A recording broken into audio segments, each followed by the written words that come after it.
Okay.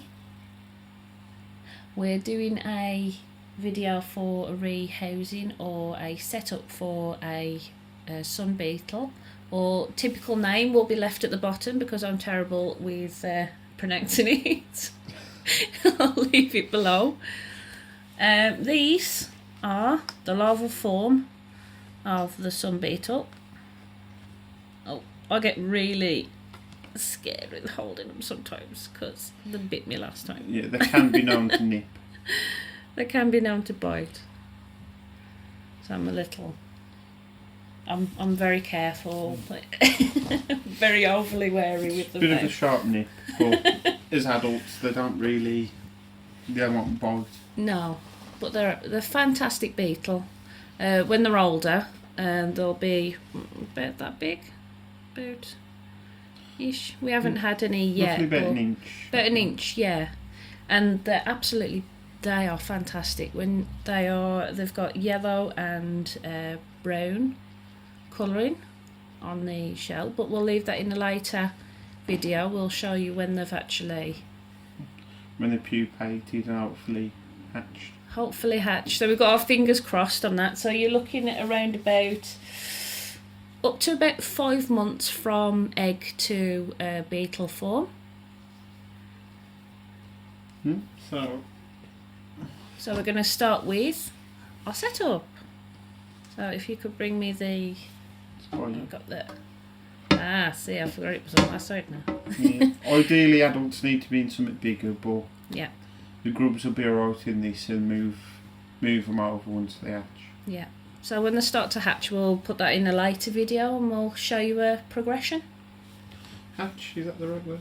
Well, yeah, I suppose so, because they emerge. I like that. I love that word. You take quite an egg, is it? I'm not sure if that's the right word. Well, correct us if we're wrong. It's kind of like a gestation period, isn't it, between larva to bug. So anyway, let's get on with this. So what we're going to do is we've already pre-mixed a mixture of soil, a bit of spider life, and a bit of cocoa fibre, which some of that's left over from the tarantulas. What we got to hand? Yeah, that's what we've got to hand for the time being, but that is, from what we've read and researched, it's pretty good for...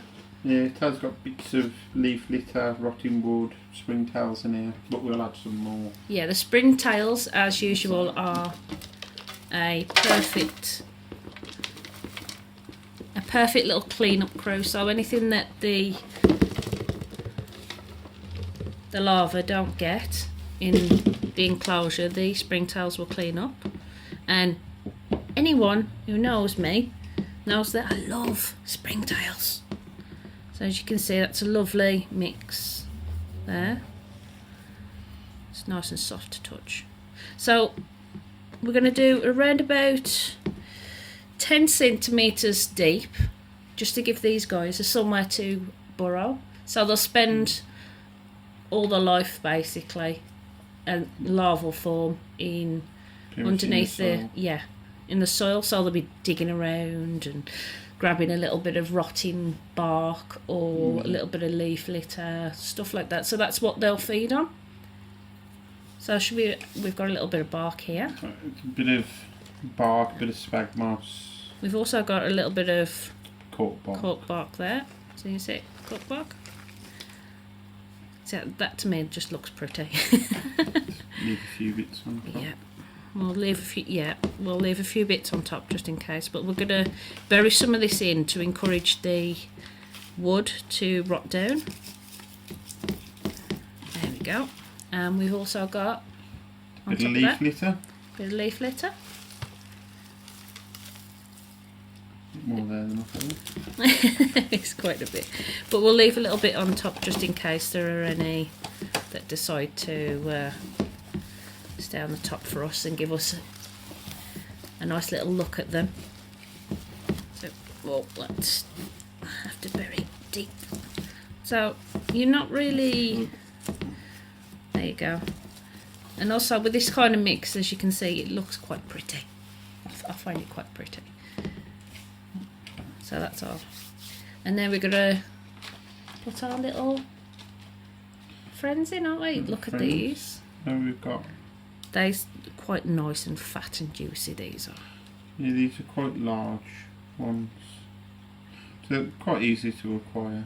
Yeah. You might find them at your at a pet shop. Not a pet shop. These ones was off eBay.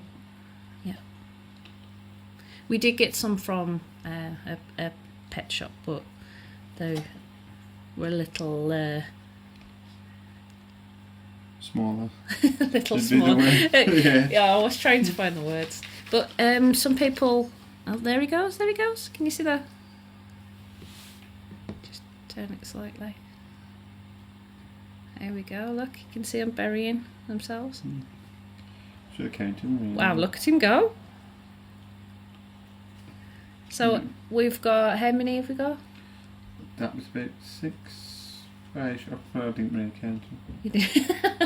I should have really, but... Yeah, yeah. I think there's about 10 or 12 in here. So we've watched a few videos. One of them is from... There's Dave's Little Beasties has got a video on them. But there's loads of others. Check out his channel. It's Dave's Little Beasties. Well, I think that's pretty much it then, isn't it? That's pretty much it. You're not I will really... keep you updated, let you know how they're going along. Before we go, ideally I'm looking at around about 25... temperature wise, we're about 25 Celsius, just to keep the development at a steady kind of pace. Because of the recent weather that in England we've actually had quite a heat wave, so we've seen a lot of videos where the Sun Beetles have already hatched quite quickly, haven't they? It speeds it up, but I'm gonna try and see the best ideal temperature so as not to speed it up too fast, but to keep them healthier. It's natural process. Natural. Really. It's going to be an experiment because these are going to be our very first ones, aren't they? So the Sun Beetle itself, you can find it in the tropical regions of Africa, which I found quite interesting. So